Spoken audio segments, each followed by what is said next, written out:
Hello students, welcome to the channel mathematics by DP sir. मैं DP Verma आप सभी का स्वागत करता हूं। अब ये जो सीरीज चल रही है टॉप 100 मोस्ट रिपीटेड PYQs की, ठीक है। ये ज़्यादा से ज़्यादा क्वेश्चंस पूछे गए हैं, तो ज़्यादा चांस हैं इन्हीं में से क्वेश्चंस पूछे जाएंगे, ठीक है। तो ये तो आपके तैयार होने ही चाहिए, इन्हें आप अच्छे से तैयार कर लें। तो आज का जो क्वेश्चन है, 3 क्वेश्चन कर चुके हैं पिछले वीडियो में। क्वेश्चन नंबर 4 देखिए, 2 dice, 1 blue and 1 grey are thrown at the same time, write down all the possible outcomes. सभी पॉसिबल आउटकम्स लिखने हैं, ठीक है। कितने? 2 डाइस को थ्रो किया जाता है। What is the probability that the sum of the 2 numbers appearing on top of the dice. तो यहाँ पर प्रोबेबिलिटी पूछी गई है सम की। कई बार क्वेश्चन होगा यहाँ प्रोडक्ट की प्रोबेबिलिटी पूछी जाएगी, तो आपको ध्यान रखना है भाई, ठीक है। प्रोडक्ट आपको देखना है, सम है तो सम देखना है। तो जब भी 2 डाइस अगर थ्रो किए जाएंगे तो जो पॉसिबल आउटकम्स बनेंगे वो देखिए ये बनेंगे। ये टेबल आपको बना लेनी है। कैसे? इधर आप लिखेंगे 1 2 3 4 5 6, डाइस पर 6 नंबर होते हैं। दूसरे डाइस पर भी 1 2 3 4 5 6। तो ये टेबल तो अच्छे से आपको बना ही लेनी है।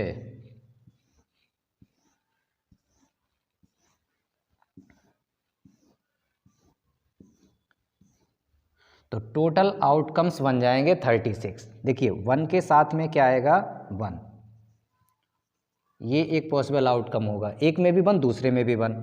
फिर 1 के साथ 2, 1 के साथ 3 आ सकता है दूसरे डाइस में, 1 के साथ 4, 1 एंड 5, फिर 1 के साथ 6। इसी तरीके से 2, एक डाइस में 2 और दूसरे में 1, तो 2, 1, फिर 2, 2, फिर 2, 3, फिर 2, 4, 2, 5, 2, 6। इस तरीके से आप ये सब फिल कर लेंगे। देखिए इसमें 3 के साथ 3, यहाँ भी, यहाँ आप खुद फिल करना है। 4 के साथ यहाँ पर 4 आएगा, 5 के साथ 5 आएगा, 6 के साथ 6 इस वाले में आएगा। यहाँ 6 1, 6 2, 6 3, 6 4। तो इस तरीके से ये जो पॉसिबल आउटकम्स हैं कितने हैं? ये 36 हैं। तो नंबर ऑफ पॉसिबल आउटकम्स कितने बने? 36। क्लियर है? अब यहाँ पूछा गया है प्रोबेबिलिटी, पहले पार्ट की प्रोबेबिलिटी कि सम कितना होना चाहिए? 8 होना चाहिए। अब आप यहाँ पर देखेंगे कि जिनमें सम 8 हो रहा है वो आप निकाल लेंगे। फर्स्ट पार्ट के लिए सम 8। अब देखो सम 8 कहाँ हो सकता है? इसमें तो कहीं भी सम 8 नहीं होगा। 1 और 1 2 हुआ, 1 और 2 3 हुआ, मैक्सिमम ये 1 और 6 7 ही सम हुआ। तो एक तो आएगा हमारे साथ, देखिए इसमें 2 के साथ में यहाँ तक 2 और 6, 2 और 6, एक तो ये होगा कौन सा? जिसका सम 8 होगा, इसके लिए पॉसिबल आउटकम्स है 2, 6। दूसरा क्या होगा? इसका उल्टा भी बनेगा 6, 2, ठीक है। अच्छा इसमें देखिए 3 के साथ 5 8 बनाएगा, 3 के साथ 5 8 बनाएगा, इसका उल्टा भी बनाएगा। फिर 4 के साथ 4 8 बनाएगा, ठीक है। तो फिर 5 के साथ में 3 आ जाएगा, ये इसका उल्टा। फिर 6 के साथ में 2 आ जाएगा। ये पॉसिबल आउटकम्स वो हैं जिनका सम कितना है? 8। 8 के 8 सम के फेवरेबल में आउटकम्स हैं, ओके। 8 जो सम हो रहा है उसके फेवरेबल में ये आउटकम्स हैं। कितने हैं? 1 2 3 4 5 आउटकम्स हैं। तो इसकी प्रोबेबिलिटी जिनका सम 8 हो, इसके फेवरेबल 4 हैं और टोटल 36 हैं। तो ये प्रोबेबिलिटी हो गई। दूसरा 13, सम 13। बताइए मैक्सिमम सम कितना हो सकता है? 6 + 6 12। 13 तो सम होगा ही नहीं कहीं भी, इसमें कोई भी आउटकम्स ऐसा नहीं आएगा जिसका सम 13 हो जाए। तो इसकी जो प्रोबेबिलिटी होगी इस पार्ट की, यहीं पे निकाल देते हैं प्रोबेबिलिटी सम इज 13। कितना, इसके फेवर में कोई भी नहीं है, 0/36 मतलब 0। ये तो इम्पॉसिबल इवेंट हो गया। Less than or equal to 12, तो सभी का सम या तो 12 मतलब लेस देन 12 होगा, सिर्फ इसे छोड़ के इसका सम 12 है, बाकी सभी का सम कितना होगा, 12 से कम होगा। मतलब ये टोटल 36 के 36 आउटकम्स ऐसे हैं जिनका सम या तो लेस देन होगा या फिर इक्वल टू 12 होगा। तो इसके फेवर में कितने आ रहे हैं, 36 आउटकम्स अपॉन में टोटल नंबर ऑफ आउटकम्स 36, मतलब इसकी प्रोबेबिलिटी 1 है, ये श्योर इवेंट हुआ। ऑड नंबर, सम ऑड नंबर होना चाहिए, तो जब इसमें आप सम करके देखेंगे 1 + 1 2 हुआ, ये तो इवन है, 1 + 2 3 हुआ, ये ऑड है, 1 + 3 4 सम हुआ, सम 4 जो है वो कैसा होता है, इवन होता है। तो इस तरीके से जब आप सबका सम करके देखेंगे तो इसमें 18 टोटल 36 हैं, 18 ऐसे आउटकम्स हैं जिनका सम इवन आएगा और 18 ऐसे आउटकम्स हैं जिनका सम ऑड आएगा।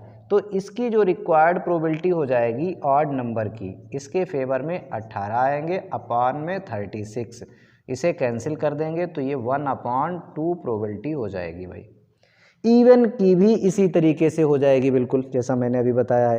प्राइम नंबर सम आप अपने आप इसे करेंगे, देखेंगे कि सम 1 + 1 2 तो प्राइम हुआ, एक तो प्राइम के फेवरेबल में ये हो गया, प्राइम सम प्राइम होना चाहिए, 1 + 2 3 इसका भी, ये भी प्राइम हो गया। फिर आप देखेंगे ये प्राइम नहीं है, ये भी प्राइम है, ठीक है, ये वाला भी प्राइम है, ये 2 हो चुके हैं, ये प्राइम नहीं है, ये भी प्राइम है। ऐसे ही और भी आप काउंट करेंगे, ठीक है, 2 + 1 ये भी 3, और फिर इस तरीके से आप काउंट करके इसका खुद फाइंड करेंगे। ओके, तो ये क्वेश्चन समझ में आ गया होगा आपको अच्छे से, क्योंकि 2 डाइस का क्वेश्चन अगर आया तो ये सब आपको आना चाहिए। प्रोडक्ट पूछ दिया जाए तो आप प्रोडक्ट की टेबल बना लें, इनका प्रोडक्ट करके।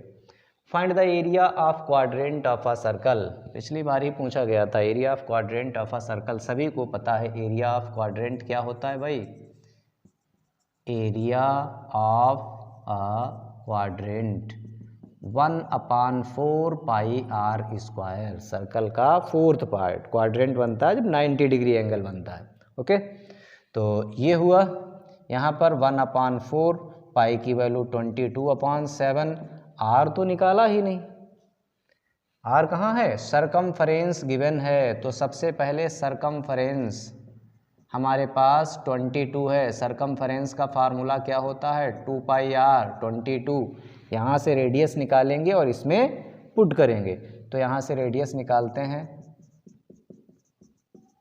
ये देखिए डिवाइड में आएगा जब, तो ये 7 तो ऊपर मल्टीप्लाई में आ जाएगा, ये 2 और 22 डिवाइड में आ जाएगा, तो ये तो कैंसिल हो गया।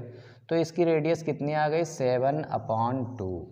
यहाँ पर r का स्क्वायर है तो 7/2 का स्क्वायर कर देंगे, मतलब 7/2 2 बार मल्टीप्लाई कर देंगे।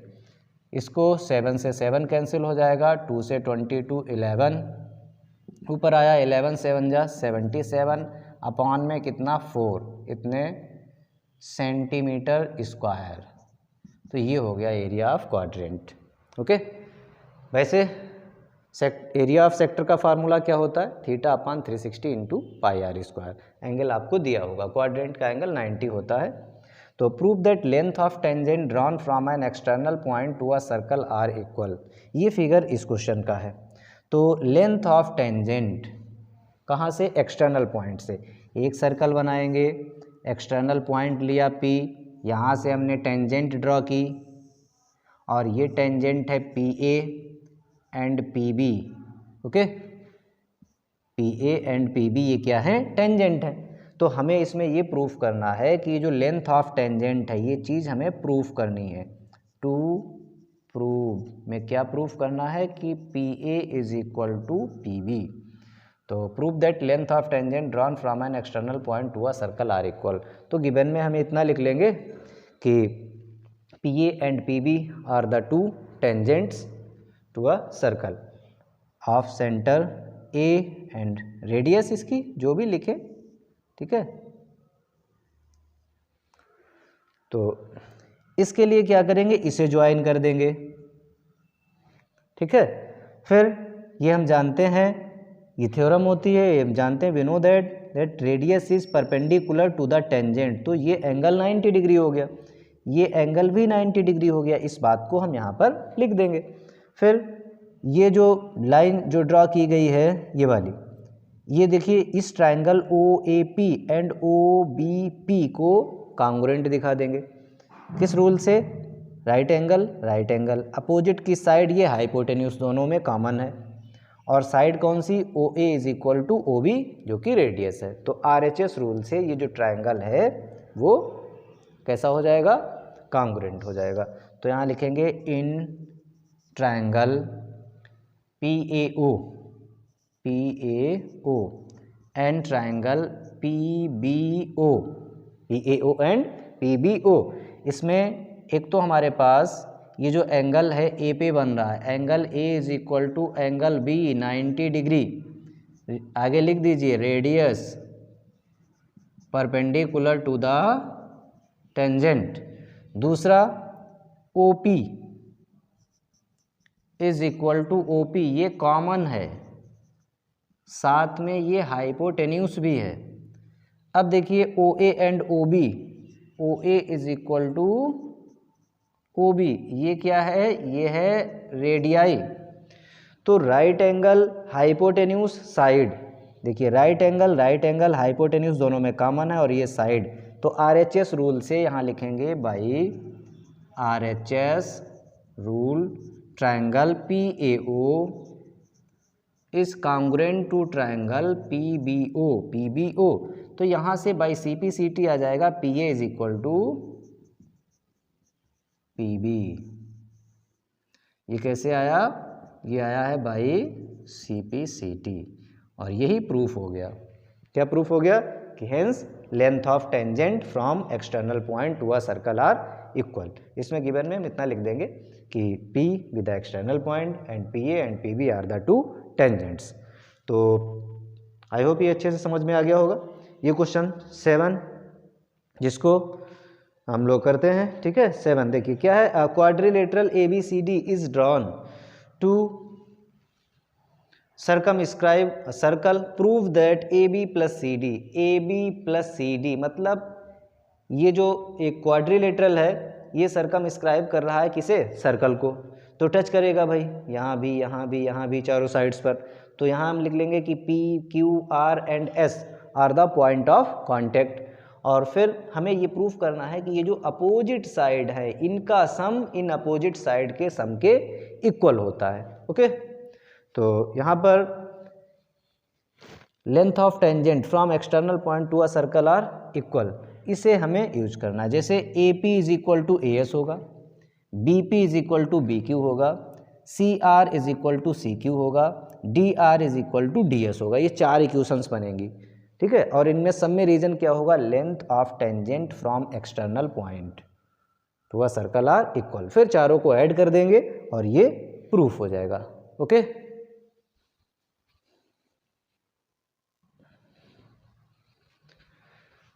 तो देखिए ये फिगर बना है जिसमें ये PQRS क्या है, ये पॉइंट ऑफ कांटेक्ट है of side AB BC CD and DA respectively. Okay, इतना हम लिख लेंगे। अब फिर यहाँ से लिखते हैं, ये 4 इक्वेशन हम बनाएंगे। एक तो देखिए AP किसके, AS के equal, reason length of tangent from external point कौन सा है, A, ठीक है। A एक्सटर्नल पॉइंट है तो AP और AS बराबर होंगे इसकी तरह, जैसे ये PA और PB बराबर हुए। ऐसे ही BP एंड BQ इक्वल, देखिए BP is equal to BQ, इसका भी यही रीजन डालेंगे, बस एक्सटर्नल पॉइंट बदल जाएगा, कौन सा हो जाएगा, B। Equation number 1, equation number 2। फिर देखिए CR is equal to CQ, CR is equal to CQ। Equation number 3, length of tangent from external point कौन सा है, C है। फिर चौथी इक्वेशन कौन सा, DR is equal to DS, इसमें भी length of tangent from external point D, चारों इक्वेशन को ऐड कर देंगे, एडिंग ऑल द इक्वेशंस। तो क्या मिलेगा, एक तरफ देखिए ये ऐड हो जाएगा A P plus B P plus C R plus D R is equal to A S plus B Q plus C Q plus D S, ये ऐड हो जाएगा। तो अब इसे आपको अच्छे से अरेंज करना है। बस देखिए ए पी और बी पी, उसमें देखिए ए पी और बी पी फिगर में ए पी और बी पी, तो ये एक साथ हो गए, ब्रैकेट लगाना चाहे लगा दे, ओके। सी आर और डी आर, ये देखिए C R plus D R, इन पे भी ब्रैकेट लगा देंगे तो अच्छी बात है, नहीं लगाएंगे तो भी अंडरस्टूड है, इनका दोनों का सम आ जाएगा। इधर देखिए A S plus B Q, A S and B Q तो इधर है, कोई बात नहीं, ए एस और डी एस जोड़ देते हैं, A S and D S, इन्हें एक साथ लिख लेते हैं, A S plus D S plus B Q plus, देखिए B Q plus C Q. अब देखो आप A P plus B P figure में मिलके क्या बना रहा है, ए बी, तो ये तो ए बी हो गया। C R plus D R, C R plus D R मिलकर क्या बना रहा है, सी डी।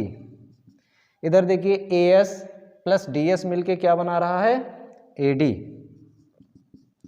बी क्यू और सी क्यू मिलके क्या बना रहा है, बी सी। तो यही हमें प्रूफ करना है, देख लें आप, क्या A B plus C D is equal to A D plus B C, ये प्रूफ हो गया,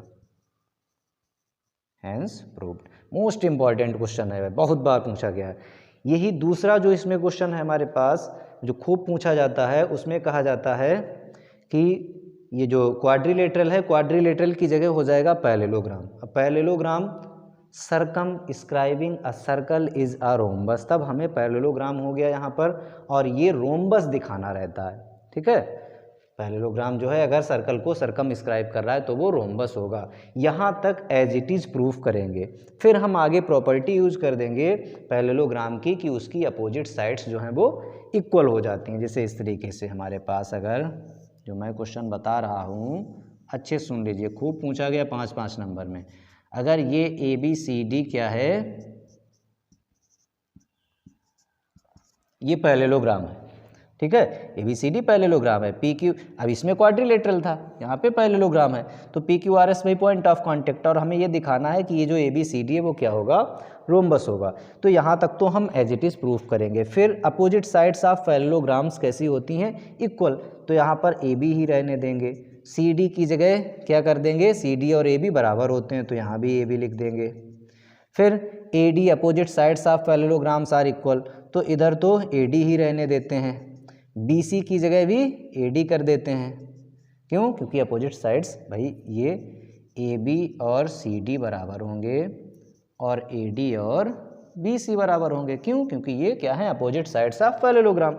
तो ये 2 टाइम्स ए बी हो गया और इधर 2 टाइम्स ए डी हो गया, 2 से 2 cancel, A B and A D, इसका मतलब क्या है, A B and A D मतलब adjacent sides of a parallelogram are equal. जब अगर पैरेललोग्राम की एडजेसेंट साइड्स इक्वल हो गई तो इसका मतलब ये क्या हो गया, रोम्बस। कैसे, क्योंकि देखो अपोजिट की साइड तो भाई पहले से ही बराबर होती है पैरेललोग्राम की, अब ये इसके बराबर हो गई तो इन सबसे मिलकर के क्या बन जाएगा, ये रोम्बस। यहाँ से ही आप सीधे लिख सकते हैं कि A B C D is a rhombus. मैंने इसी में प्रूफ बता दिया इसको, इतना करने के बाद ही ये आएगा, ओके, जो कि खूब पूछा गया है। तो चैनल को सब्सक्राइब जरूर कर लें आप नए हैं अगर, वीडियो को लाइक करें, ज़्यादा से ज़्यादा शेयर करें अपने दोस्तों के साथ में। Thank you.